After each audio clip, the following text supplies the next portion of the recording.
Rota 66. A grande questão, a grande esperança do Antigo Testamento era que Deus, que havia vivido e habitado com o homem, que agora estava longe, voltasse a habitar com o ser humano. Começa agora mais um programa Rota 66.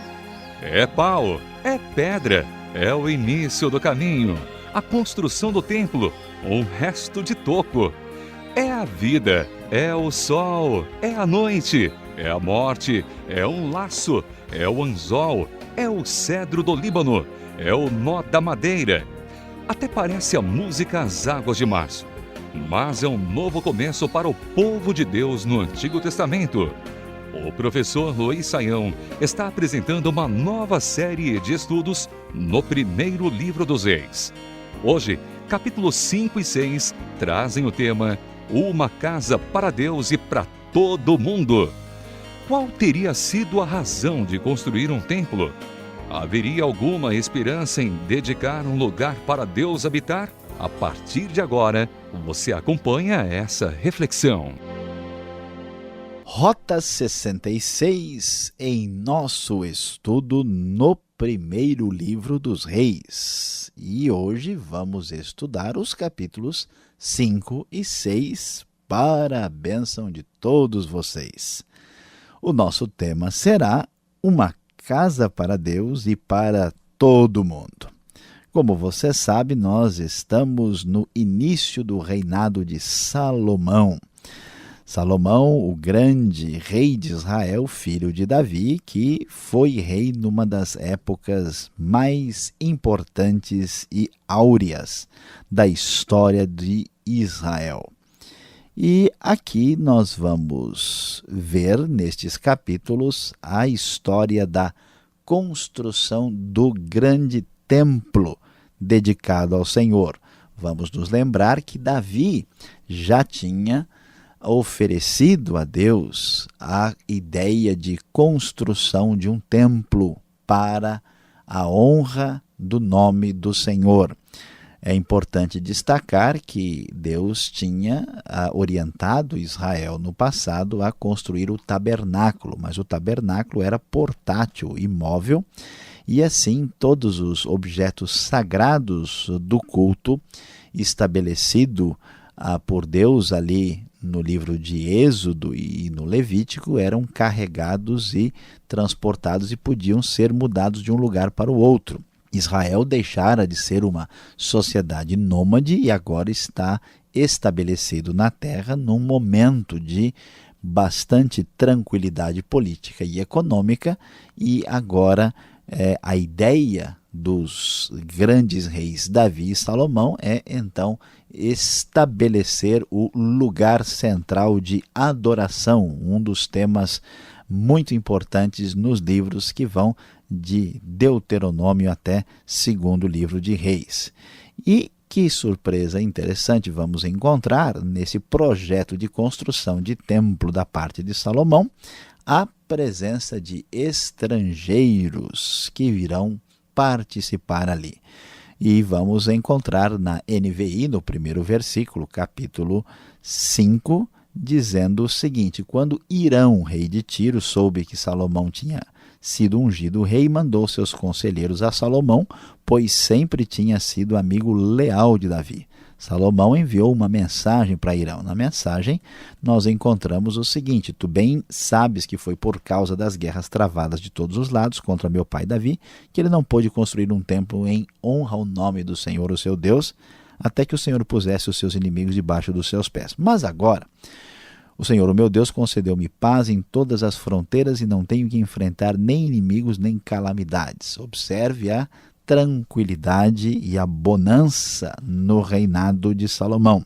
Pretendo, por isso, construir um templo em honra ao nome ao Senhor, o meu Deus, conforme o Senhor disse ao meu pai Davi.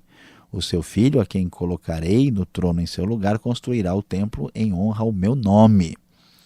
Agora te peço que ordenes que cortem para mim cedros do Líbano, os meus servos trabalharão com os teus, e eu pagarei a teus servos o salário que determinares.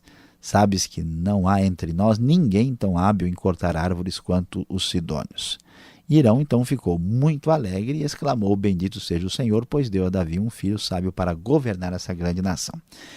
Conforme nós já antecipamos, Salomão estava ampliando as suas relações internacionais, muitas vezes de maneira adequada, algumas vezes não, e a sua aliança com os fenícios, famosos fenícios na região do Líbano, é uma aliança muito clara, muito forte, significativa, e assim ele contrata os serviços dos fenícios, que eram especialistas em madeira, porque onde eles viviam, região do Líbano, é uma região mais abundante em madeira, e os fenícios eram especialistas nisso, até porque eram conhecidos pelas suas construções de barcos que estavam indo para vários lugares do Mediterrâneo e para outros mares também. Assim, o rei Hirão se tornou fornecedor de toda a madeira de cedro de pinho que Salomão desejava. E, assim, o final do capítulo 5 vai destacar o trabalho dos fenícios e aquilo que também Salomão fez em Israel. É importante destacar que Salomão regimentou 30.000 trabalhadores de todo Israel para essa finalidade, e ele os mandou para o Líbano. O trabalho era chefiado por Adonirão, diz o verso 14. Salomão ainda tinha 70.000 carregadores, 80.000 cortadores de pedra nas colinas e 3.300 capatazes que supervisionavam o trabalho e comandavam os operários. E assim, esta construção do templo dedicado a Deus foi iniciada. Importante destacar e prestar atenção que nós não vamos encontrar uma exigência, uma solicitação de Deus para a construção dessa casa, que vai ser a casa para Deus, e casa que começa sendo feita pelo trabalho de estrangeiros e vai ser aquilo que os profetas vão dizer no futuro, uma casa para todas as nações, é a casa para Deus e para todo mundo, reconhecendo o Deus verdadeiro. Capítulo 6 nos diz que 480 anos depois que os israelitas saíram do Egito, no 4º ano do reinado de Salomão em Israel, no mês de Ziv, o 2º mês, ele começou a construir o templo do Senhor. E aqui esse texto é muito importante para nos dar uma ideia da cronologia do Antigo Testamento, porque nós temos bastante segurança que Salomão começa o seu reinado por volta do ano 970. E aqui nós temos o ano 966, quando o templo começa a ser construído. Se essas contas podem ser feitas literalmente, isso nos sugere que o povo saiu do Egito no ano 1446 a.C., que é a soma de 966 mais 480. E o templo de Salomão é construído. E aqui veja só as medidas do templo. E aqui é importante, a Bíblia da Nova Versão Internacional nos mostra a medida em parâmetros compatíveis com aquilo que conhecemos. O templo que Salomão construiu para o Senhor media 27 metros de comprimento, 9 metros de largura e 13 metros e meio de altura. Observe que o templo é importante e especial para Israel, mas não é uma construção tão grande assim. 27 por 9 por 13,5 de altura. Você pode visualizar o tamanho do templo dedicado a Deus, o famoso primeiro templo da história de Israel. E o texto traz toda a descrição dos detalhes internos da construção do templo. O pórtico da entrada do santuário tinha a largura do templo, que era de 9 metros, e avançava 4,5 metros à frente do templo. Ele fez para o templo janelas com grades estreitas. Junto às paredes do átrio principal e do santuário interior, construiu uma estrutura em torno do edifício, na qual havia salas laterais. O andar inferior tinha 2,25 metros de largura, e o andar intermediário tinha 2,70 metros, e o terceiro andar tinha 3,15 metros. Você pode ver aí como 3 galerias, né? 3 andares faziam parte da estrutura interna. E ele fez saliências de apoio nas paredes externas do templo, de modo que não houve necessidade de perfurar as paredes. E aqui uma nota interessantíssima na construção do grande templo de Salomão. Na construção do templo só foram usados blocos lavrados nas pedreiras e não se ouviu no templo nenhum barulho de martelo, nem de talhadeira, nem de qualquer outra ferramenta de ferro durante a sua construção. O ferro não foi utilizado na construção, sendo um instrumento, um metal proibido na construção do templo sagrado. E esta construção, este templo, nós temos o verso 11 nos dando a palavra de Deus sobre o templo dedicado para ser a casa para Deus e que, na verdade, seria a casa para todo mundo. E a palavra do Senhor veio a Salomão dizendo: quanto a este templo que você está construindo, se você seguir os meus decretos, executar os meus juízos e obedecer a todos os meus mandamentos, cumprirei por meio de você a promessa que fiz ao seu pai Davi. Viverei no meio dos israelitas e não abandonarei Israel, o meu povo. Assim Salomão concluiu a construção do templo. Muito importante destacar que enquanto Salomão está preocupado com a construção do templo para honrar a Deus, Deus está mais preocupado em que o povo mantenha a sua fidelidade à aliança e em habitar verdadeiramente no meio do seu próprio povo. E o acabamento do templo merece destaque aqui. Os forros, vamos dizer aqui, o acabamento nos seus detalhes foram feitos com tábuas de cedro, madeira de primeira qualidade, e vamos descobrir que o santuário interno, que tinha 9 metros de comprimento, 9 de largura e 9 de altura, foi revestido de ouro puro, e também o altar foi revestido, um altar feito de cedro foi revestido de ouro. Muito ouro foi colocado como acabamento do templo sagrado dedicado a Deus. E assim, mais outros detalhes sobre o templo que você pode acompanhar e ler na Bíblia, no capítulo 6, que são muitos detalhes menores que não convém destacarmos e entrarmos aqui nos mínimos detalhes da própria construção. Nós vamos ter o desfecho do texto dizendo que o alicerce do templo do Senhor foi lançado no mês de Ziv, no 4º ano, no mês de Bul, o 8º mês, no 11º ano, o templo foi terminado em todos os seus detalhes, de acordo com as suas especificações. Salomão levou 7 anos para construí-lo. Então, podemos aqui observar que esse templo foi iniciado em 966 e terminado por volta de 960, 959, o grande templo dedicado a Deus, com a preocupação do rei de fazer uma casa para Deus que se torna uma casa para todo mundo. Tudo isso era muito importante para mostrar que, de fato, somente Deus era Deus e revelava a grande verdade, a necessidade do coração humano e a disposição do próprio Deus, que nada é mais importante e extraordinário do que ter Deus habitando no meio daqueles a quem Ele mesmo criou e a quem Ele redimiu e trouxe salvação e redenção.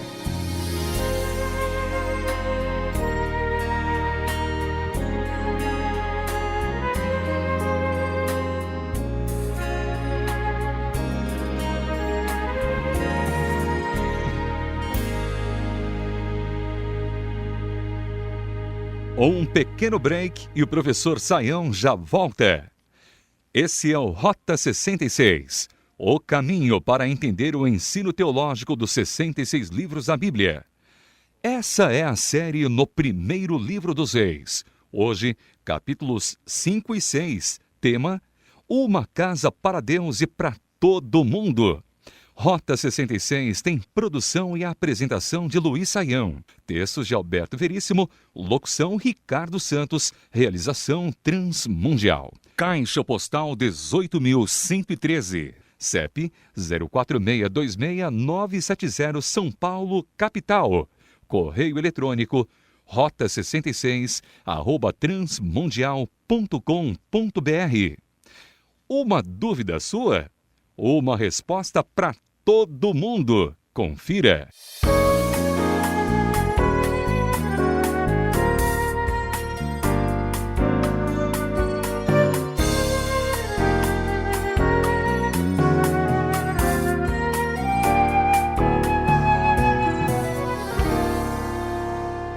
Agora vamos com as perguntas ao professor Luiz Saião após a sua exposição.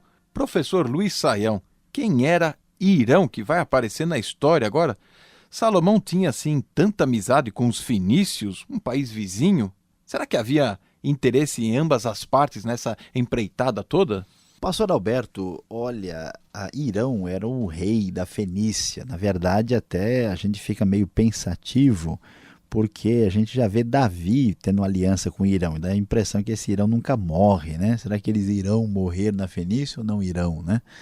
E, na verdade, os estudiosos acham que até o nome Irão é o nome de uma dinastia da Fenícia, então podem representar reis diferentes. Esse rei é contemporâneo de Salomão mesmo, e aí a questão é interessante. Os fenícios eram um povo bastante pacífico, era um povo de comerciantes, né, que vivia ali no Líbano, na região das montanhas altas, com o mar do lado, e o negócio deles era navegar. Eles conheciam as rotas e faziam comércio. Então eles já tinham tido um bom relacionamento com Davi, né? Israel é uma nação mais forte, mais poderosa. Então, para a Fenícia, compensa bastante trabalhar com uma nação que tem poder, que tem muito mais força. Eles vão assim ganhar comercialmente com isso.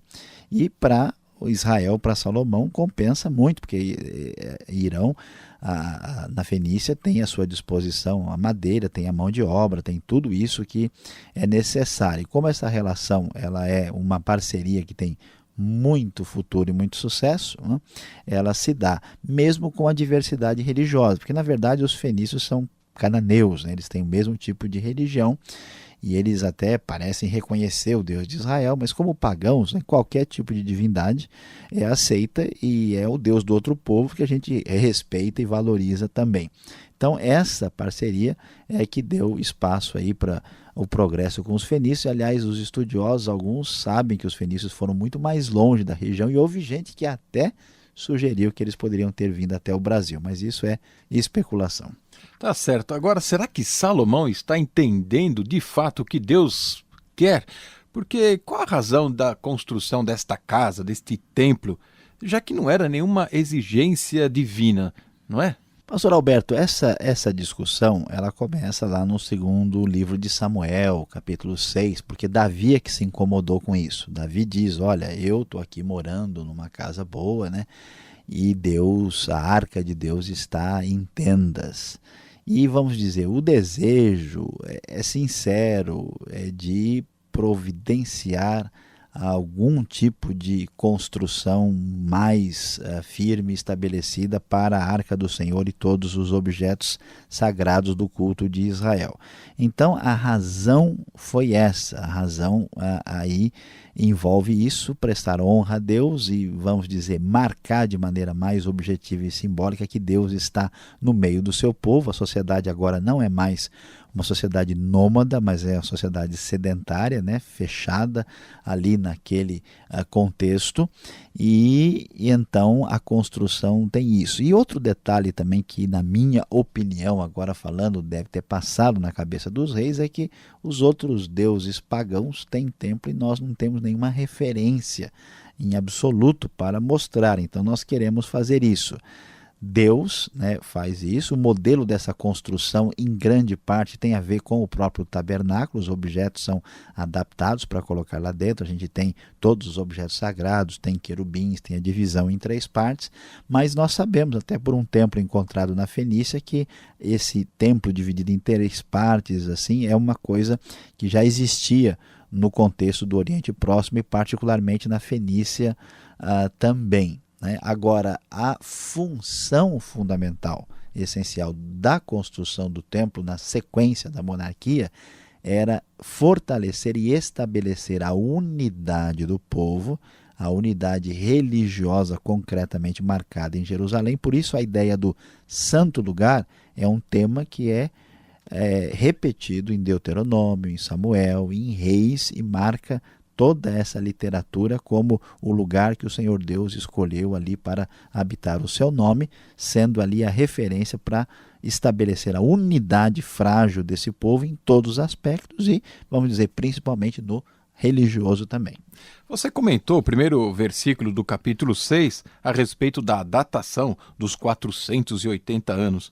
Isso nos dá uma cronologia segura do Israel antigo ou ainda estamos meio flutuando no tempo? Olha, a dificuldade de lidar com esses números acontece da seguinte maneira.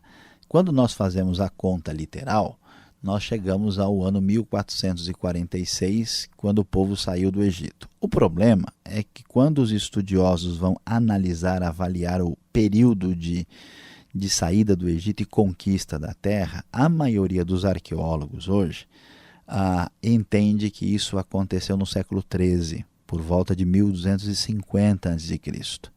E aí é que está a grande discussão. O povo saiu do Egito no século XV ou no século XIII a.C., ou 1400 ou 1200. E alguns arqueólogos estudiosos ainda defendem a ideia do século XV, favorecendo uma leitura literal. A outra alternativa é que esses 480 não são literais, são um número simbólico. Simbólico em que sentido? Os hebreus antigos diziam que uma geração tinha 40 anos. 480 são 12 grupos de 40, o que significa 12 gerações. E que na média era 25 anos, que daria aí uns 300 anos. Se a gente pegar os 966 com os 300, dá 1266, o que favoreceria o século XIII. Então, os estudiosos estão divididos, e o ouvinte do Rota 66 vai ficar dividido também. Né? Eu já estou, né? Pois é, porque nós não temos certeza, uns defendem o século XV e o século XIII. Parece opção mais razoável o século XIII, né? Que a saída teria se dado em 1266, é o que a gente tem a dizer aqui no Roda 66 também. Olha, esse negócio de números, como diz a matemática para mim, é matemática. Então vou voltar à construção. Luiz Saião, por que o ferro foi rejeitado? Parece que era uma construção pré-moldada. Chegou lá, Playmobil, encaixe e pronto, montaram. E as indicações são essas mesmo, pastor Alberto, porque é muito provável que isso foi essencialmente feito na base do encaixe, né? Por isso que muitos estudiosos acreditam que se o templo for reconstruído por algum grupo de religiosos judeus, esse templo é reconstruído muito rapidamente, porque é só montar, vamos assim dizer. A questão do ferro é que o ferro é um instrumento da guerra. O ferro ele passa a ser uma realidade, né, aí no upgrade tecnológico de Israel, saindo do bronze para o ferro, exatamente no reinado de Davi. Davi teve acesso a essa tecnologia provavelmente ali nas suas incursões no território dos filisteus, e agora o ferro ficou marcado como um instrumento da espada, do poderio militar. E como o templo é sagrado em honra a Deus, a coisa tem que ser separada. Deus é um Deus de vida e não de morte. Então, para rejeitar essa violência destemperada dos movimentos bélicos, o ferro ele é absolutamente deixado de lado e é feito o templo sem nem uso de ferro, de prego e de martelo. É a descrição clara do templo. Então, o significado disso é bastante interessante e merece atenção especial. Obrigado, Saião, por esta aula, e você aí deve estar pensando, né? Qual a aplicação de tudo isso para a minha vida? Fique ligado, vem aí uma palavra final para você.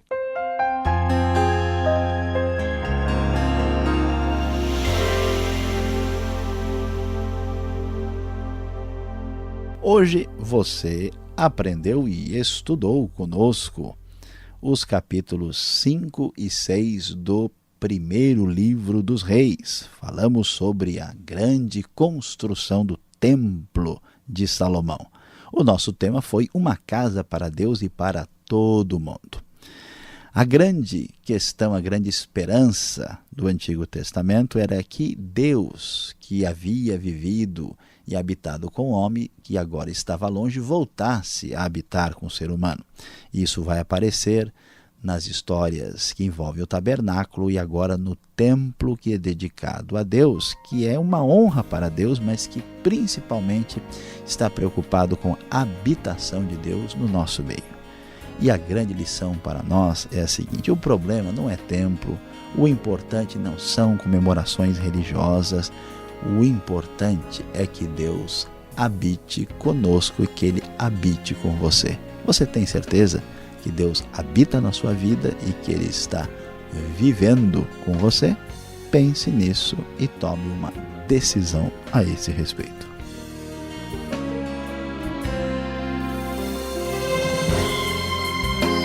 Que pena! O programa Rota 66 de hoje chegou ao fim.